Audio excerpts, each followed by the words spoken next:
अस्सलाम वालेकुम। मैं sir doctor Zeeshan CO Kishore Sultana hospital and interventional cardiologist एक नई इन्फॉर्मेटिव वीडियो के साथ हाजिर हूँ। अच्छा नाज़रीन, मेरे से मेरे मरीज और जो भी मेरे व्यूअर्स हैं वो पूछते हैं कि डॉक्टर साहब क्या दिल का मसला खानदानी भी होता है? तो उसका जवाब है हाँ जी होता है।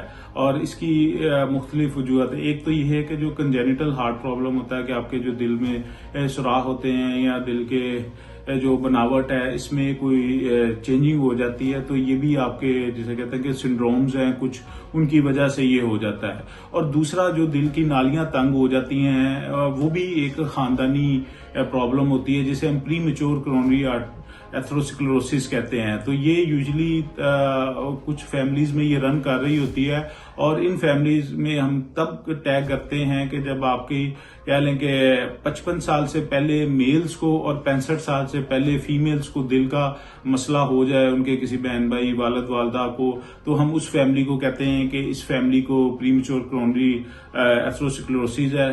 तो उसका मतलब ये है कि उनका एज से पहले ही नालियों में ये प्लेक जमना शुरू हो जाता है और उनकी नालियों में तंगी होती है और अल्टीमेटली उनकी नालियां बंद हो जाती हैं और इस तरह कुछ लोगों को हार्ट अटैक भी हो जाता है और कुछ लोगों की मौत भी वाक़या हो जाती है। तो इसका इलाज भी है। तो इसमें आपने कि पहले अपने डॉक्टर के पास जाना है, अपने जो कार्डियोलॉजिस्ट के पास है कि वो फिर आपके कुछ जरूरी टेस्ट, ये कोलेस्ट्रॉल, लिपिड प्रोफाइल वगैरह करवा के वो आपको इसके अकॉर्डिंगली जो है वो डायग्नोज भी करते हैं। फिर आपको कह लें कि इस पे गाइड भी करते हैं, मेडिसिन भी देते हैं थ्रू प्रॉपर एक्सरसाइज। ये फिर इसके जिसे कहते हैं कि रिस्क कम हो जाते हैं। तो लिहाजा अगर आपकी फैमिली में ये दिल का मसला पाया जाता है तो आप जरूर डॉक्टर के पास आएं। मेरा नंबर भी चल रहा है, जो लोग मेरे से अप्रोच कर सकते हैं मेरे से रब्ता करें।